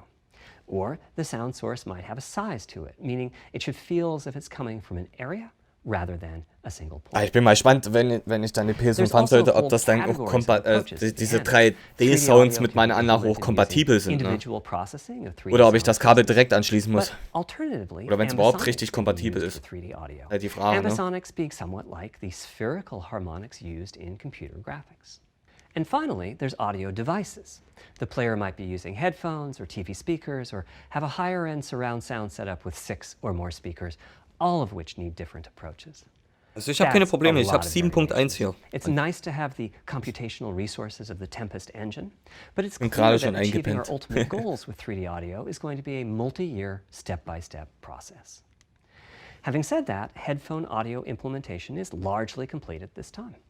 It was a natural place for us to start. With headphones, we control exactly what each ear hears. Hey, aber wenn wir schon über Audio quatschen, development and implementation are more dann sorgt mal dafür, dass die auch kompatibel sind. For TV speakers and stereo speakers, we're in the process Die ich hier habe, die sind nicht kompatibel mit der PlayStation. The idea being that if you're Was sitting in a Wireless sweet angeht. spot in front of the TV, Nicht, dass du then krank the wirst. sound can be made to Ich feel nicht. as Ach if so. it's coming from any direction, even behind you. Virtual surround sound has a lot in common with 3D audio on headphones, but it's more complex because the left ear can hear the right speaker and vice versa. We have a basic implementation of virtual surround sound up and running. We're now looking at increasing the size of that sweet spot, which is to say, making the area you need to be in to feel the 3D effect virtueller surround sound. larger. And we're also working to boost the sense of locality. Headphone audio is the current gold standard for 3D audio on PlayStation 5, but we're going to see what we can do to bring virtual surround sound to a similar level, after which we'll start in on setups with more speakers. Daniel, das war such as 6-channel Sarkasmus. surround sound. Lass dich nicht drauf It's ein. now to the point where some of the Da will ich wieder auf den PlayStation 5 Arm nehmen. games in development are extensively using these systems. One of the game demos allows you to toggle between conventional PlayStation 4 style stereo audio and our new 3D audio. I listened with just an ordinary pair of over-the-ear headphones, and wow, I could feel a difference. 3D audio has that dimensional feel to it. Conventional stereo audio feels smashed flat by comparison. The improvement is obvious. So, a big advancement, but have I entered the matrix? Does my brain believe I'm really there? Like I was talking about earlier when I explained our target of presence. Well, the answer is no, but you've probably caught on to what's missing here, namely whose HRTF was being used. It wasn't mine, it was the default HRTF. The audio team analyzed the hundreds they measured and chose the one they felt was the closest fit to the total game-playing audience. This shows a piece of the default HRTF on the left and my HRTF on the right. You can see that the general features are much the same, but the details are quite different. Also der Sound ist sozusagen viel direkter. The 3D audio sounds pretty great. When I use my HRTF, though, the audio reaches a higher level. Also nicht, wenn man die Kopfhörer auf hat, wie meine jetzt zum Beispiel, die hier rundum headphones and my Sound haben. HRTF. I occasionally get fooled and even think a sound is coming dass from the real world, es sich so but it's anhört, als wäre es actually rechts zum Beispiel, aber eigentlich so schräg rechts, weißt du, wie ich meine und so. Is that there are a few people whose HRTFs are sufficiently far Manchmal hört sich das an, als wäre es direkt rechts, aber eigentlich ist es schräg rechts so. that they can toggle between PS4 style. Die wollen das halt direktisieren sozusagen, dass man das direkt hört, dass es aus die und die Richtung kommt. Ja, jetzt hört man langsam auf, hier euch gegenseitig zu verarschen hier. Wir sind hier da, um uns die Präsentation anzuschauen. Und ja, verarschen können wir uns später. I'd like everyone to be able to experience what I'm experiencing, but obviously it's not possible to measure the HRTF of every PlayStation user. That means HRTF selection and synthesis are going to be big topics going forward as the Tempest technology matures. At PlayStation 5 launch, we'll be offering a choice of 5 HRTFs. Ah, Daniel, darfst du wirklich auch nicht immer so ernst nehmen. Ist nur Spaß unter uns hier. Aber er hat gesagt, er findet es nicht mal, langsam nicht mal lustig. Also sollte man jetzt auch aufhören. Maybe you'll be sending us a video of your ears and your head. Naja, in dem Sinne langweilig, weil du es wahrscheinlich nicht verstehst. Aber zu wissen, was da für Technik drin steckt, das ist schon sehr interessant. Gerade für einen Technik-Freak wie mich. Gib's doch zu, du willst nur sehen, wie die aussieht und fertig. Und was er kann. Aber so einfach ist das nun mal nicht.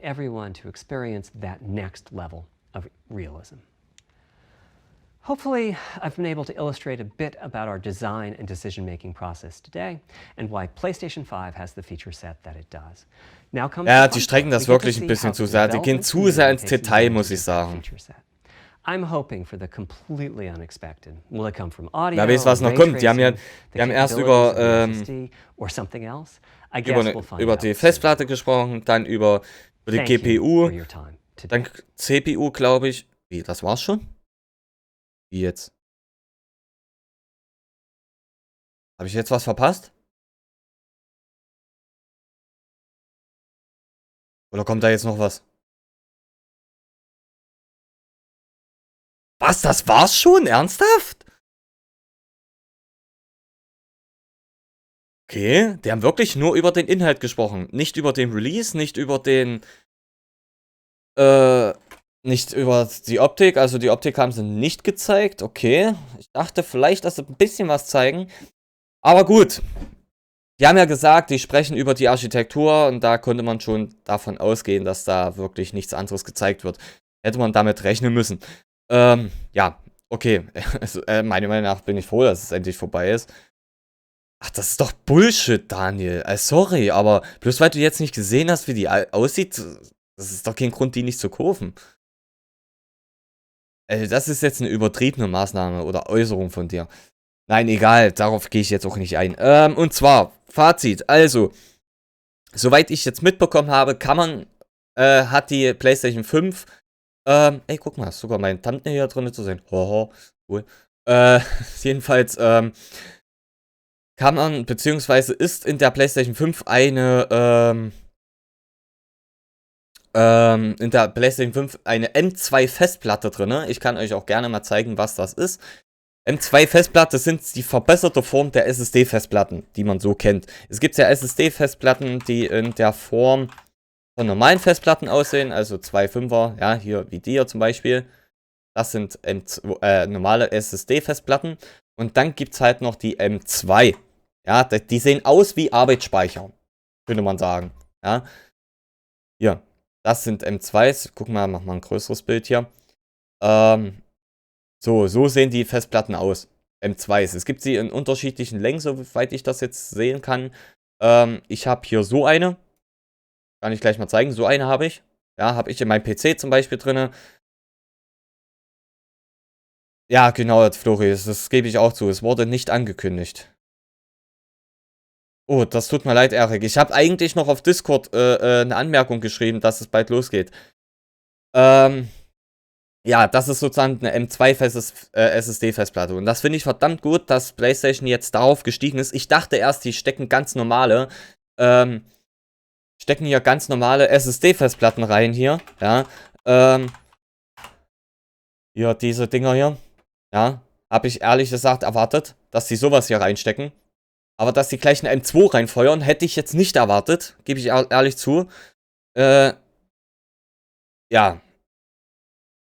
Und ja, ignoriere das jetzt einfach, Flori. Das ist seine Meinung und seine Meinung kann er auch gerne vertreten. Ich reagiere da jetzt aber auch nicht drauf. Ja, also ich finde das echt gut, dass die M2 jetzt reingebaut haben. Und das kann dann gut möglich sein, dass da wirklich keine Ladenzeiten mehr vorhanden sein können. Ja, das kann gut möglich sein. Und dann müsste die ja eigentlich, die PlayStation, wenn man so hochfährt, deutlich schneller hochfahren. Also die müsste eigentlich sogar schneller als mein PC hochfahren, weil auf meinem PC ist ja auch einiges drauf. Aber weiß ich nicht. Aber das müsste dann ratzfatz gehen, würde ich sagen.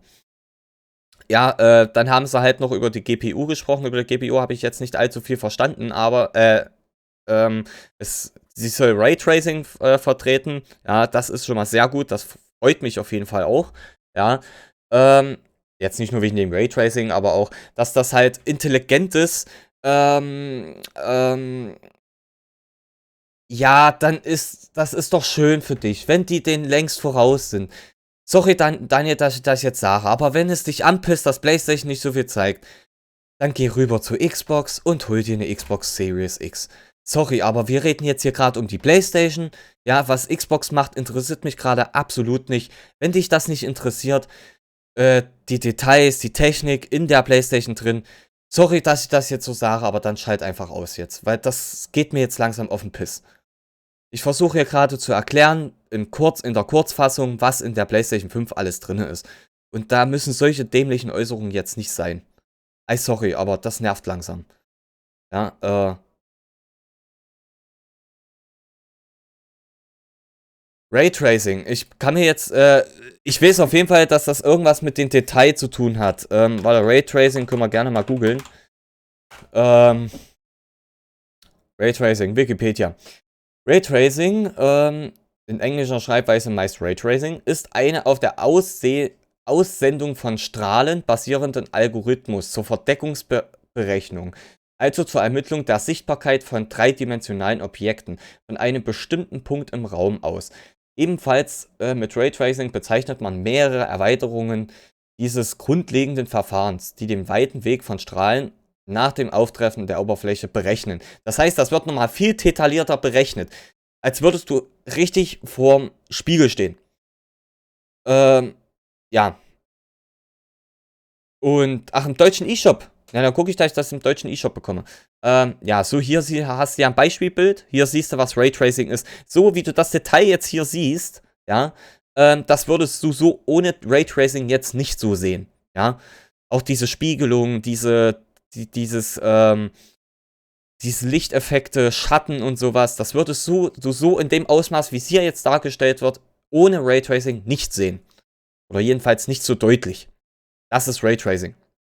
Ja, dann haben die halt noch über die Grafikkarte gesprochen. Das ist ja die mit dem Raytracing. Ich weiß jetzt nicht, was genau für eine Grafikkarte die da reingebaut haben. Es scheint aber eine speziellere Grafikkarte zu sein. Extra für PlayStation zugebaut. Mehr oder weniger. Also die soll auch einiges an Leistung erbringen können.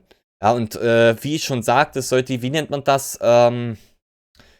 Ja, Wuchsen hat das doch vorhin gesagt hier. Wie hieß das hier? Was nur den Sichtbereich vollständig zeigt, also mit voller Grafik, mit voller Leistung und alles, was außerhalb des Sichtbereichs ist, das könnt ihr ja gerne mal mit euren Händen testen, was ihr so im Sichtbereich habt. Und wenn ihr eure Hände nicht mehr seht, das ist der nicht sichtbare Bereich sozusagen. Und der nicht sichtbare Bereich wird die Textur runtergezogen, das heißt die Qualität runtergesetzt, komprimiert. Komprimiert heißt, dass die Grafikkarte nicht so viel arbeiten muss, dass der RAM auch nicht so viel arbeiten muss, dass das im Hintergrund mehr oder weniger ausgeblendet wird. Ja, und jedes Mal, wenn du dich drehst und wenn es instant wieder aufgebaut wird. Und deshalb ist wahrscheinlich auch die M2-Festplatte drin, damit die das schneller laden kann. Genauso wie der RAM. Das war, glaube ich, GDDR6, wenn ich das jetzt richtig gelesen habe und sowas, ne? Da ging es, dass der RAM das sehr, sehr schnell, dass der RAM das sehr, sehr schnell berechnen kann, lesen kann und schreiben kann. Auf Deutsch gesagt, es sieht real aus. Genau. Es sieht realer aus. Gut. Ja, Audio kam auch noch dazu. 3D-Audio. Das finde ich ja schon mal nicht schlecht. Ich habe ja eine Anlage zum Beispiel, die vertritt auch 3D-Audio. Und ich benutze sie ab und zu auch mal bei bestimmten Filmen, wo das auch möglich ist. Und ich muss auch sagen, verdammt geil. Das klingt richtig, richtig geil. Du hörst wirklich jeden Millimeter. Jeden Millimeter. Step by Step, wie der schon gesagt hat, ne? Finde ich echt geil. Ja, was hat er noch gequatscht? Er hat auch noch über was gequatscht. Über die CPU. Gut, über die CPU habe ich jetzt nicht allzu viel mitbekommen, weil das, wie gesagt, mein Englisch ist nicht so das Beste. Also unterm Strich sage ich mal, was die Technik angeht, der PlayStation, ich kenne die Technik der Xbox nicht, deswegen will ich auch keine Vergleiche ziehen. Ja, habe ich auch absolut keinen Bock drauf, da Vergleiche zu ziehen, weißt du? Ich will ja keinen Konsolenkrieg anzetteln oder sonst was, weil das geht mir am Arsch vorbei. Mir geht es jetzt hauptsächlich nur um die PlayStation. Also ich sag mal, das, was sie jetzt alles vorgestellt haben, zum Beispiel auch, dass PlayStation 4 Spiele vollständig kompatibel sein sollen, ja, finde ich geil, finde ich richtig geil, dass sie das endlich mal durchgezogen haben. Ich denke mal, ich weiß nicht, Flori, hast du was mitbekommen? Ich glaube nicht, dass sie da jetzt was dazu gesagt haben. Aber wenn Flori sagte, er hat es ja gehört, dass man dann neue HDMI-Kabel braucht, beziehungsweise DisplayPort-Kabel braucht, kann das gut möglich sein, dass da 4K abgespielt werden kann. Es ist jetzt nur eine Theorie von mir. Ich weiß nicht, ob da jemand direkt jetzt was mitgekriegt hat. Dann soll er es jetzt schnell hier reinschreiben, dass da was erwähnt wurde, dass 4K unterstützt wird. Aber ich habe auch was mit 60 FPS und sowas gelesen. Also ich gehe davon aus, dass da auch 4K abgespielt wird. Ob das jetzt nur ein aktiv oder nativ ist, weiß ich jetzt nicht. Das ist jetzt nur eine Spekulation von mir. Fakt ist aber, im Ganzen finde ich das geil, was die alles vorgestellt haben, wie direkt die das auch vorgestellt haben, also intensiv. Ja, finde ich geil. Also ich persönlich freue mich jetzt schon darauf. Ja, also es scheint deutlich größere, hohe Verbesserungen zu geben. Ja, es hat auch meine Erwartungen, sage ich mal, um einen bestimmten Prozentsatz erhöht. Ja, überflügelt, nee, wie nennt man das? Überboten.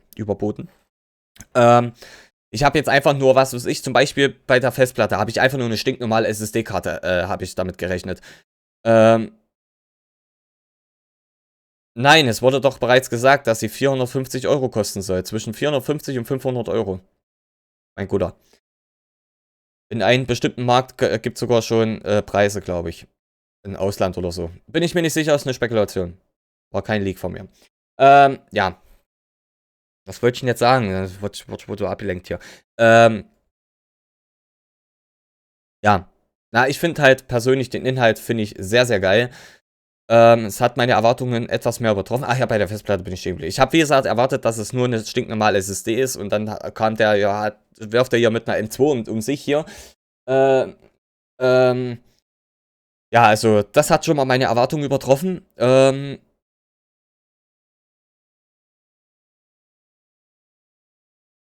Ja, von der Technik musst du auch nicht viel verstehen.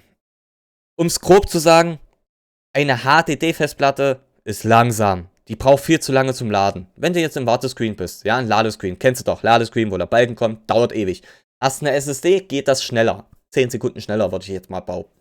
Gut, dann hast du eine M2, wie ich jetzt habe, fertig geladen. Einschnippen, fertig geladen. Schluss, Punkt, aus. Gibt's nichts mehr zu sagen. So wie du im nächsten Bereich kommst, zack, fertig geladen. So musst du es dir vorstellen.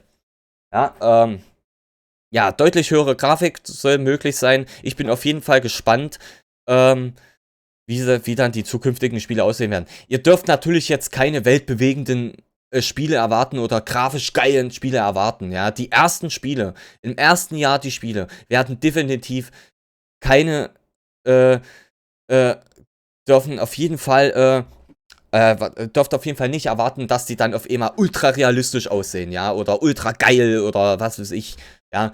Ich denke mal, ihr wisst, worauf ich hinaus will, ja. In dem ersten Jahr ist das immer so, dass das ein bisschen dauert, weil meistens die Spiele werden ja schon bereits bevor die PlayStation überhaupt rauskommt, schon bereits entwickelt und das ist doch völlig normal. Ja, das dauert halt eine Weile. Ich denke mal, nach dem ersten Jahr des Erscheins der PlayStation 5 wird dann schon deutlich was Geiles zu sehen sein. Man kann es immer am besten mit Final Fantasy vergleichen, weil Square Enix will immer, was Grafik angeht, immer auf der Kacke hauen. Ja. Unterm Strich jetzt, ich sage, die Präsentation über die Architektur war sehr gut. Hat mir gefallen. Ich habe zwar, wie gesagt, nicht alles verstanden, aber das Wesentliche habe ich auf jeden Fall verstanden und ich bin sehr zufrieden. Ich bin auf jeden Fall, das nächste Ziel ist jetzt erstmal, was wird die kosten? Das ist halt das nächste Ziel. Das werde ich in den nächsten Monaten mal analysieren und mal gucken, ob wir da was rausfinden. Oder vielleicht findet ihr es schneller raus als ich. Ja, gut. Jetzt nochmal zu euch. Wie fandet ihr die Präsentation? Die es natürlich auch verstanden haben, ja, die sich auch dafür interessiert haben für die Architektur. Das will ich jetzt gleich mal vorweg sagen. Nicht, dass jetzt hier wieder ein Haufen Texte kommen. Ja, hat mir nicht weit, ich hab's nicht verstanden, weil voll scheiße und so. Ne? Ja. Ich will den anderen natürlich nicht außen vor lassen, aber das ist, ja. Was gesteigert? Was meinst du jetzt mit gesteigert? Ja, es geht, achso, gesteigert, genau. Ja. Nur gut, dass gut zu wissen ist über die PS5. Und natürlich interessant. Ja, wie gesagt, das war sehr interessant. Also ich konnte mich, die Musik an ist ein bisschen zu still hier. Ja. Finde ich geil auf jeden Fall. Hat mir gefallen, die Präsentation. Ja, was will man da noch sagen? Theoretisch kann man wer es sich nochmal anschauen will, kann sie nachrangig bei mir auch nochmal anschauen. Oder ich glaube hier, die lassen das hier, glaube ich, als Video drin. Sicher bin ich mir da jetzt nicht. Aber im Notfall ist bei mir noch Rücklage. Könnt ihr euch das anschauen. Ja, das war's auf jeden Fall, Leute. Also wenn jetzt keiner mehr was zu sagen hat oder sowas, dann ist hier Schluss für heute. Ich werde mich jetzt nochmal schnell erkundigen wegen der Demo von Trials of Mana. Sollte ich was erreicht haben, dass wir heute noch Stream machen können, kriegt ihr die Information über Discord. Ja, also Discord bereithalten. Ja. Und ja. Gut. Dann bedanke ich mich recht herzlich, dass ihr mit mir zusammen die Präsentation angeschaut habt. Wie gesagt, ich bin sehr zufrieden. Ich freue mich schon auf die PS5. Die wird auf jeden Fall gekauft. Ich verstehe die Frage nicht. Ja, da gibt es keine Überlegung. Die wird auf jeden Fall gekauft und das zum Release. Ja. Bin mal gespannt, was in den nächsten Monaten kommt. Ob in den nächsten Monaten ein offizieller Release-Tag kommt oder vielleicht auch offiziell vorgestellt wird, wie die aussieht, wie teuer sie sein wird. Ich fand es sehr interessant und info-reich, guten Grund, sie sich zu holen, weil das wichtiger ist als das Design. Ja, Design, wie gesagt, Design ist mir eigentlich vollkommen egal. Hauptsache, die hat Technik ohne Ende im Arsch, sag ich mal jetzt. Gut, ja, dann bedanke ich mich recht herzlich, Leute. Wie gesagt, bis zum nächsten Mal. Ich erkundige mich, wie gesagt, über die Demo nochmal, wegen der Demo von Mana. 7 GB. Oh, ich glaube nicht, dass das heute vielleicht noch was wird. Es sei denn, ihr habt gegen 21 Uhr noch genug Zeit. Also wenn ihr da noch genug Zeit habt zum Zuschauen, dann schaffen wir es heute Abend noch. Schreibt mir das auf Discord bei Wunsch, im Wunschbuzzer. Schreibt mir das rein, wenn ihr da gegen 21 Uhr immer noch was sehen wollt. Ansonsten verschiebt man das auf morgen. Okay, gut. Ja, dann war es das an der Stelle. Das habe ich schon 5-mal gesagt, aber ich wiederhole es gerne nochmal. Ja, ich wünsche euch auf jeden Fall noch einen schönen Abend. Oder falls wir heute noch streamen, bis heute Abend dann nochmal. Ja. Schaut vor allen Dingen. Gebt mir auf jeden Fall einen Daumen nach oben für den Stream. Ja, ja, über ein Abo würde ich mich auch freuen. Und ja, schaut auch gerne bei mir auf Twitch vorbei. Ist auch gerade aktiv. Ja, Link dürfte in der Videobeschreibung sein. Ja. Und ja, gebt mir auch da ein Follow, wenn ihr nichts mehr verpassen wollt. Ich bin völlig perplex gerade, weil ich glaube, so viel labert jetzt.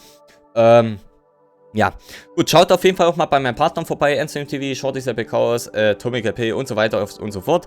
Auch bei uns auf der deutschen YouTube-Szene gibt es einige Leute, die auch sehr guten Content liefern. Wie Love This Games, MDS Gaming, der Beutel, Bassvision und so weiter. Oder Bassvision, ich weiß nicht, wie man es ausspricht. Ja. So, gut, Freunde, dann würde ich sagen, bis zum nächsten Mal. Ciao, ciao.